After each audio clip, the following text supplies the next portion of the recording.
Welcome to ട്രൈഡു. നമുക്ക് ഇന്നത്തെ ഗോൾഡിന്റെ പ്രീ മാർക്കറ്റ് അനാലിസിസ് നോക്കാം. അതിനുവേണ്ടി എടുത്തിരിക്കുന്ന വീക്ക്ലി ചാർട്ടാണ്. വീക്ക്ലി ചാർട്ടിൽ പ്രധാനപ്പെട്ട പോയിന്റുകൾ മാർക്ക് ചെയ്യുന്നുണ്ട്. ഒന്ന്, വീക്ക്ലി ചാർട്ടിൽ പ്രധാനപ്പെട്ട പോയിന്റ് എന്ന് പറയുന്നത് മാർക്കറ്റ് ഇപ്പൊ നിൽക്കുന്നതിന്റെ തൊട്ട് മുകളിലുള്ള ഒരു ഹൈ കഴിഞ്ഞ തവണ ബ്രേക്ക് ചെയ്ത് ഓൾ ടൈം ഹൈ ആയിരുന്നു, ബ്രേക്ക് ചെയ്ത് മുകളിലോട്ട് പോയി. അതുപോലെ തന്നെ ഇപ്പൊ മാർക്കറ്റ് നിൽക്കുന്നതിന്റെ തൊട്ട് താഴെ ഉള്ള ക്യാൻഡിലിന്റെ ഹൈ അത് മാർക്ക് ചെയ്യുന്നുണ്ട്. അതിന് വീക്ക്ലി ഹൈ എന്നുള്ള രീതിയിൽ തന്നെയാണ് മാർക്ക് ചെയ്യുന്നത്. കാരണം അത് ഒരു വീക്കിന്റെ ഹൈ ആയതുകൊണ്ടാണ്. അതുപോലെ തന്നെ ഈ ആഴ്ചയിലെ വീക്ക്ലി ഹൈയുടെ ലോ മാർക്ക് ചെയ്യുന്നുണ്ട്. അതുപോലെ തന്നെ അതിന്റെ തൊട്ട് താഴെ ഒരു ഇംബാലൻസ് ഉണ്ട്, അത് മാർക്ക് ചെയ്യുന്നുണ്ട്. ഇത്രയാണ് പ്രധാനമായിട്ട് വീക്കിലിയിൽ മാർക്ക് ചെയ്യുന്നത്.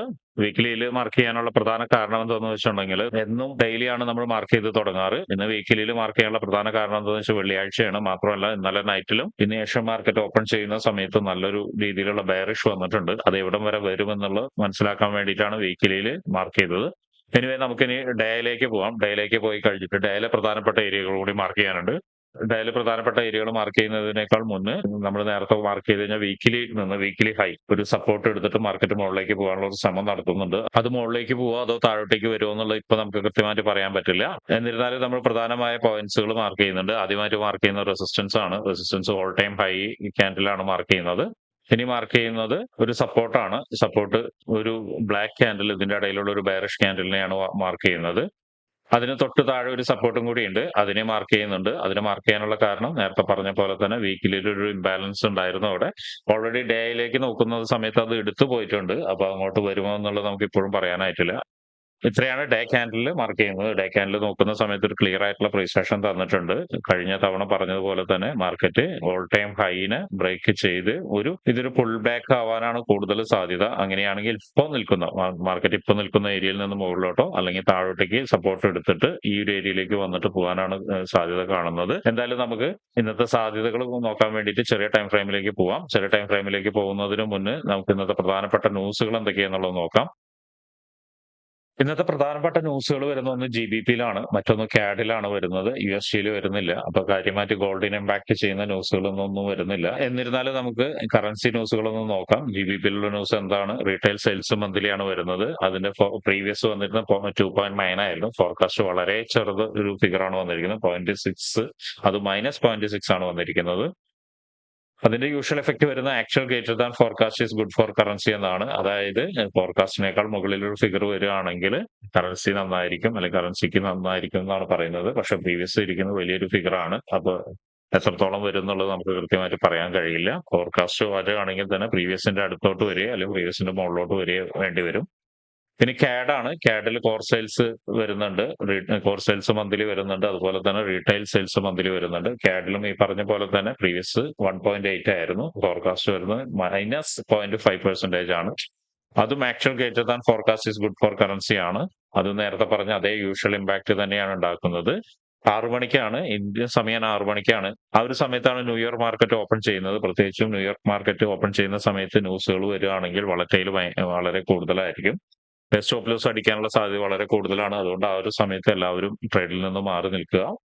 ഇനി നമുക്ക് ചാർട്ടിലോട്ട് വരാം. ചാർട്ടിലോട്ട് വരുന്ന സമയത്ത് നമ്മൾ വൺ ഡേ ചാർട്ടിന്റെ പ്രധാനപ്പെട്ട ഏരിയകളെല്ലാം മാർക്ക് ചെയ്ത് കഴിഞ്ഞിട്ട് ഒപ്പം വീക്ക്ലി മാർക്ക് ചെയ്തിട്ടുണ്ട്. വൺ ഡേയിൽ ഒരു ഇംബാലൻസ് മാർക്ക് ചെയ്യാൻ ഇപ്പോൾ തൽക്കാലം ഇല്ല. പക്ഷെ ഇന്ന് ക്രിയേറ്റ് ചെയ്തിരിക്കുന്ന ക്യാൻഡിൽ വളരെ സ്ട്രോങ് ആയിട്ടുള്ള ഒരു ബെയറിഷ് ക്യാൻഡിലാണ്. അതും വീക്കിലി ഹൈനെ ബ്രേക്ക് ചെയ്ത് സപ്പോർട്ട് എടുത്തിട്ട് മുകളിലോട്ട് പോകാനുള്ള ശ്രമം നടത്തുന്നുണ്ട്. എന്തായാലും 4 ഹവറിൽ പോയിട്ട് നമുക്ക് എങ്ങനെയാണെന്നുള്ളത് സാധ്യതകൾ നോക്കാം. 4 ഹവറിൽ വരുന്ന സമയത്ത് സപ്പോർട്ടാണ് ആദ്യം മാർക്ക് ചെയ്യുന്നത്. 4 ഹവർ സപ്പോർട്ട് മാർക്ക് ചെയ്യുന്നത് കഴിഞ്ഞ ഡേയിൽ മാർക്ക് ചെയ്ത അതേ സപ്പോർട്ട് തന്നെയാണ്. കുറച്ചൊന്ന് അഡ്ജസ്റ്റ് ചെയ്യുന്നുണ്ട്, മുകളിലോട്ട് വെച്ചിട്ട് അഡ്ജസ്റ്റ് ചെയ്യുന്നുണ്ട്. അവിടെ നിന്നാണ് ഇപ്പോൾ റിയാക്ഷൻ എടുത്തിരിക്കുന്നത്. അതൊരു പക്ഷെ ഒരു പിൻബാർ ക്യാൻഡിൽ ആണെങ്കിൽ, ബുള്ളിഷ് പിൻബാർ ക്യാൻഡിൽ ആണെങ്കിൽ ഒരു കണ്ടിന്യൂഷൻ കിട്ടാനുള്ള സാധ്യത കൂടുതലാണ്. അല്ലെങ്കിൽ ചിലപ്പോൾ ആദ്യത്തെ ഒരു 1-2 ക്യാൻഡിൽ, 4 ഹവറിന്റെ 1-2 ക്യാൻഡിൽ, അതായത് ഏഷ്യൻ സെക്ഷൻ ഒരു പക്ഷെ ഇവിടെ ഒരു കൺസോളേഷൻ തന്നു കഴിഞ്ഞതിന് ശേഷം ഒരു ബ്രേക്ക് താഴോട്ട് തന്ന് ഒരു സപ്പോർട്ട് എടുത്ത് മുകളിലോട്ട് പോവാം. അത് എന്തായാലും നമുക്ക് ആ ഒരു സമയത്ത് നോക്കാം. ഇപ്പൊ നമുക്ക് പ്രധാനമായിട്ടും മാർക്ക് ചെയ്യേണ്ടത് 4 ഹവറിന്റെ സപ്പോർട്ട് റെസിസ്റ്റൻസ് ഇംബാലൻസുകൾ എന്തെങ്കിലും ഉണ്ടോ എന്നാണ്. ഒരു റെസിസ്റ്റൻസ് മാർക്ക് ചെയ്യുന്നത് ഇവിടെയാണ്. അതുപോലെ തന്നെ സപ്പോർട്ട് നേരത്തെ പറഞ്ഞ പോലെ തന്നെ വൺ ഡേ ചാർട്ടിന്റെയും വീക്കിലിയുടെയും ആയതുകൊണ്ട് നമ്മൾ അതിനെ പിക്ക് ചെയ്യുന്നില്ല. അവിടെ നിന്നുള്ള റിയാക്ഷൻ എന്താണെന്നുള്ളത് നോക്കാം.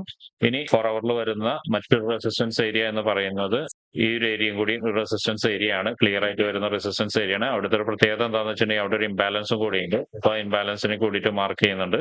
ഇത്രയൊക്കെയാണ് ഫോറവറിന്റെ മാർക്കറ്റിൽ നമ്മൾ മാർക്ക് ചെയ്യുന്നത്. നേരത്തെ പറഞ്ഞ പോലെ തന്നെ പ്രൈസ് ആക്ഷൻ ക്ലിയർ ആയിട്ട് പ്രൈസ് ആക്ഷൻ തന്നിട്ടുണ്ട്. ഇവിടെ നോക്കിയാൽ കാണാം മാർക്കറ്റ് മുകളിലോട്ട് പോയി ഒരു പുൾ ബാക്കിനുള്ള സാധ്യതയാണ് ഇപ്പൊ കാണുന്നത്. അല്ലെങ്കിൽ പുൾ ബാക്ക് ലെഗ് ആയിട്ടാണ് കാണുന്നത്. ഇവിടെ നിന്ന് സപ്പോർട്ട് എടുത്ത് കഴിഞ്ഞു കഴിഞ്ഞാൽ നല്ല രീതിയിൽ മാർക്കറ്റ് മുകളിലോട്ട് പോകും. 2500 എത്താനുള്ള എല്ലാ സാധ്യതയും കാണുന്നുണ്ട്. അല്ല ഈ ഒരു കാണുന്ന ഫോറവറിന്റെ ഇതിന്റെ താഴെ ക്ലോസ് ചെയ്ത് ഈ ഒരു ഏരിയയും കൂടി താഴെ വരികയാണെങ്കിൽ, പ്രത്യേകിച്ചും ഈ ഒരു ഏരിയയുടെ താഴെ വരികയാണെങ്കിൽ, താഴെ വന്ന് കുറച്ച് ക്യാൻഡിൽസ് ഇവിടെ നിന്ന് ട്രേഡ് ചെയ്തിട്ട് ഒരു മുകളിലോട്ട് ഒരു പ്രൈസ് ആക്ഷൻ തന്ന് അല്ലെങ്കിൽ റീടെസ്റ്റ് തന്നിട്ട് താഴോട്ടേക്ക് വരികയാണെങ്കിൽ മാർക്കറ്റ് നല്ല രീതിയിൽ താഴോട്ടേക്കും വരാനുള്ള സാധ്യതയുണ്ട്. എനിവേ ഇപ്പൊ നിൽക്കുന്ന ഏരിയ ബയേഴ്സിന് നല്ലൊരു ഏരിയ ആണ്, സെല്ലേഴ്സിന് നല്ലൊരു ഏരിയ എന്ന് പറയാനായിട്ടില്ല. എന്തായാലും നമുക്ക് 1 അവറിലേക്ക് പോവാം. 1 അവറിൽ പോയിട്ട് എൻട്രി സാധ്യതകൾ എന്തൊക്കെയാണെന്നുള്ളത് നോക്കാം. 1 അവറിൽ നോക്കുമ്പോൾ ഫോറവറിന്റെ കണ്ടിന്യൂഷൻ എന്ന നിലയിൽ നല്ല സ്ട്രോങ് ആയിട്ടുള്ള ഒരു ബെയറിഷ് മൂവ്മെന്റ് തരുന്നുണ്ട്. പക്ഷെ ഇപ്പൊ നിൽക്കുന്നത് നേരത്തെ പറഞ്ഞ പോലെ തന്നെ നല്ല സ്ട്രോങ് ആയിട്ടുള്ള സപ്പോർട്ട് ഏരിയയിലാണ്. അവിടെ നിന്നൊരു അപ് ട്രെൻഡിനുള്ള സാധ്യത കാണുന്നുണ്ട്. എന്തായാലും നമുക്ക് മാർക്കറ്റ് എങ്ങനെയാണ് ബിഹേവ് ചെയ്യുന്നത് എന്ന് നോക്കാം. അതിനുശേഷം എൻട്രികൾ എടുക്കാൻ പറ്റുള്ളൂ. അത് ഇപ്പൊ 1 അവറിന്റെ പ്രധാനപ്പെട്ട ഏരിയ മാർക്ക് ചെയ്യാണ്. 1 അവറിന്റെ പ്രധാനപ്പെട്ട ഏരിയ മാർക്ക് ചെയ്യുന്നത് നേരത്തെ മാർക്ക് ചെയ്ത ഇംബാലൻസ് അതുപോലെ തന്നെ ഇവിടെ നിൽക്കുന്നുണ്ട്. ആ ഒരു ഇംബാലൻസ് നമ്മൾ പ്രധാനപ്പെട്ട ഏരിയ ആയിട്ട് മാർക്ക് ചെയ്യുന്നുണ്ട്. അതുപോലെ ഇംബാലൻസിന്റെ മുകളിലുള്ള ഒരു റെസിസ്റ്റൻസ് ഏരിയ ഉണ്ട്. ആ ഏരിയയും പ്രധാനപ്പെട്ട ഏരിയ ആയിട്ട് നമ്മൾ കണക്ക് കൂട്ടുന്നുണ്ട്. ഇനി സപ്പോർട്ട് ഏരിയ നേരത്തെ പറഞ്ഞ പോലെ തന്നെ ഈ ഒരു ഏരിയയിൽ എല്ലാ സപ്പോർട്ടും ഉണ്ട്. അപ്പൊ ഈ 1 അവറിന്റെ ഒരു സപ്പോർട്ടും കൂടി ഇവിടെ മാർക്ക് ചെയ്തിടുന്നുണ്ട്. ഇത്രയാണ് 1 അവറിൽ മാർക്ക് ചെയ്യുന്നത്. എന്റെ ഒരു വ്യൂ പ്രകാരം മാർക്കറ്റ് കുറച്ചും കൂടി താഴോട്ടേക്ക് ഇറങ്ങി കഴിഞ്ഞതിന് ശേഷം, അല്ലെങ്കിൽ ഇപ്പൊ നിൽക്കുന്ന ഏരിയയിൽ നിന്ന് ക്ലിയർ ആയിട്ടൊരു പ്രൈസ് ആക്ഷൻ കിട്ടണം. കാരണം പറയുന്നത് എന്തുകൊണ്ടാന്ന് വെച്ചിട്ടുണ്ടെങ്കിൽ വലിയൊരു വീഴ്ചയാണ് മാർക്കറ്റ്, ഒരു വലിയൊരു ലെഗാണ് നമുക്ക് തന്നിരിക്കുന്നത്, വലിയൊരു ബെയറിഷ് ലെഗാണ് നമുക്ക് തന്നിരിക്കുന്നത്. അതിനെ റിക്കവർ ചെയ്യണമെങ്കിൽ ക്ലിയർ ആയിട്ടുള്ള ഒരു പ്രൈസ് ആക്ഷൻ കിട്ടണം. ആ പ്രൈസ് ആക്ഷൻ കിട്ടിയാൽ മാത്രമേ നമ്മൾ എൻട്രി എടുക്കാൻ നോക്കുകയുള്ളൂ. ഇനിയിപ്പോ 50 മിനിറ്റ്സിലോട്ട് പോയി നോക്കിയിട്ട് മറ്റെന്തെങ്കിലും എൻട്രി സാധ്യത ഉണ്ടോ എന്ന് നോക്കാം. 50 മിനിറ്റ്സിൽ നോക്കുന്ന സമയത്ത് ഇപ്പൊ തൽക്കാലം ഒരു എൻട്രി സാധ്യത കാണുന്നില്ല. നേരത്തെ പറഞ്ഞ പോലെ തന്നെ മുകളിലോട്ട് പോകാനുള്ള സാധ്യത തന്നെയാണ് പ്രതീക്ഷിക്കുന്നത്. എങ്കിൽ ഇതിന്റെ മുകളിൽ ട്രേഡ് ചെയ്തതിനു ശേഷം ക്യാൻഡിൽ സസ്റ്റെയിൻ ചെയ്യണം. സസ്റ്റെയിൻ ചെയ്താലും ശ്രദ്ധിക്കേണ്ട ഒരു കാര്യം, ഇവിടെ ഒരു കൺസോളേഷൻ ഏരിയ ആണ്, അതുപോലെ ഇതൊരു ഇംബാലൻസ് ഏരിയ ആണ്. ഒരു ക്ലിയർ ആയിട്ട് പ്രൈസ് ആക്ഷൻ, നേരത്തെ പറഞ്ഞ പോലെ ക്ലിയർ ആയിട്ട് പ്രൈസ് ആക്ഷൻ തന്നിട്ട് ഒരു മാർക്കറ്റ് സ്ട്രക്ചറും കൂടി തന്ന് അതിനോട് റിട്ടസ്റ്റ് ചെയ്യുന്നതിന് മാത്രമാണ് നമ്മൾ ബൈയിലേക്ക് പോകുള്ളൂ. ബൈയിലേക്ക് പോവുകയാണെങ്കിൽ ഡെഫിനറ്റ്ലി നേരത്തെ പറഞ്ഞ പോലെ വലിയൊരു എൻട്രി സാധ്യത കിട്ടാനുള്ള സാധ്യതയുണ്ട്. പക്ഷെ ഇന്നത്തേക്ക് കിട്ടുമെന്നുള്ള അറിയില്ല. ഇനി തിരിച്ച് മാർക്കറ്റ് താഴോട്ടേക്ക് വരികയാണെങ്കിൽ 2400 താഴോട്ട് വരികയാണ്, അതായത് ഈ ഒരു ഏരിയ മാർക്ക് ചെയ്തതിന്റെ താഴോട്ടേക്ക് വരികയാണെങ്കിൽ മാർക്കറ്റ് നല്ല രീതിയിലൊരു സ്ട്രക്ചറൽ ചേഞ്ച് തന്നിട്ടുണ്ടായിരിക്കും. അതുപോലെ ട്രെൻഡ് ചേഞ്ച് തന്നിട്ടുണ്ടായിരിക്കും. അതുപോലെ മാർക്കറ്റ് ഇപ്പൊ നിൽക്കുന്ന ഏരിയയിൽ നിന്ന് താഴോട്ടേക്ക് വരികയാണ്, ഇന്നത്തെ ലോ ബ്രേക്ക് ചെയ്തിട്ട് താഴോട്ടേക്ക് വരികയാണെങ്കിൽ നല്ലൊരു സ്ട്രോങ് സപ്പോർട്ട് ഏരിയയാണ്. അവിടുന്ന് പ്രൈസ് ആക്ഷൻ കിട്ടുകയാണെങ്കിൽ മുകളിലോട്ട് ബൈ മേടിക്കാം. അല്ല അത് കണ്ടിന്യൂഷൻ വരികയാണെങ്കിൽ അത് 2400 വരെ വരാം. അതിന് തൊട്ട് താഴെ വീക്കിലി ഇംബാലൻസ് ഉണ്ട്. വീക്കിലി ഇംബാലൻസ് ഓൾറെഡി ഡെയിലി എടുത്തിട്ടുണ്ട്. എന്നാൽ ഒരു പക്ഷെ അവിടെ വരെ വരാനുള്ള സാധ്യതയുണ്ട്. 2400 കഴിഞ്ഞാൽ ഒരു ബെയറിഷ് റാലി തന്നെ ചിലപ്പോൾ കിട്ടിയേക്കാം. നമുക്കിപ്പോ ഒരു ട്രെൻഡിങ് മാർക്കറ്റ് ആണ്. എന്നാൽ പോലും ഇപ്പൊ ഒരു പകുതി മാർക്കറ്റിൽ ഒരു കൃത്യമായ പ്രൈസ് ആക്ഷൻ കിട്ടാത്തതുകൊണ്ട് നമുക്കൊരു എൻട്രി എടുക്കാൻ കഴിയില്ല. ഒരു പ്രൈസ് ആക്ഷൻ കിട്ടിയാൽ ഡെഫിനറ്റ്ലി മുകളിലോട്ടോ താഴോട്ടേക്കോ നമുക്ക് നോക്കാം. മൊത്തത്തിലുള്ള വ്യൂ ബുള്ളിഷ് തന്നെയാണ്. ഈ ഒരു വരവ് സപ്പോർട്ട് എടുക്കാൻ തന്നെയാണെന്നാണ് കരുതുന്നത്. എനിവേ ലൈവ് മാർക്കറ്റിൽ എങ്ങനെയൊക്കെയാണെന്നുള്ളത് നോക്കിയതിന് ശേഷം മാത്രമേ എൻട്രി എടുക്കാൻ പറ്റുള്ളൂ. അതിനിടയിൽ സ്ട്രേറ്റ് റൂട്ടിന്റെ സ്വന്തം സ്ട്രാറ്റജി വെച്ച് ട്രേഡ് എടുക്കാൻ ഒരുപാട് അവസരങ്ങൾ കിട്ടും. അത് കൺസോളേഷൻ മാർക്കറ്റ് ആയാലും ട്രെൻഡിങ് മാർക്കറ്റ് ആയാലും കിട്ടും. അതുപോലെ ആർക്കെങ്കിലും അങ്ങനെ ട്രേഡ് എടുത്ത് പഠിക്കാൻ താല്പര്യമുള്ള ആളുകളുണ്ടെങ്കിൽ, പ്രത്യേകിച്ചും ഫോറക്സ് മാർക്കറ്റിനെ കുറിച്ച് ഫ്രീ ആയിട്ട് പഠിക്കാൻ താല്പര്യമുണ്ടെങ്കിൽ വീഡിയോയുടെ ഡിസ്ക്രിപ്ഷനിൽ കാണുന്ന വാട്സ്ആപ്പ് കമ്മ്യൂണിറ്റിയിൽ ജോയിൻ ചെയ്യുക. അല്ലെങ്കിൽ ആ ഡിസ്ക്രിപ്ഷനിൽ ഗൂഗിൾ ഫോം കാണും. ഗൂഗിൾ ഫോം ഫിൽ ചെയ്യുകയോ ആവാം.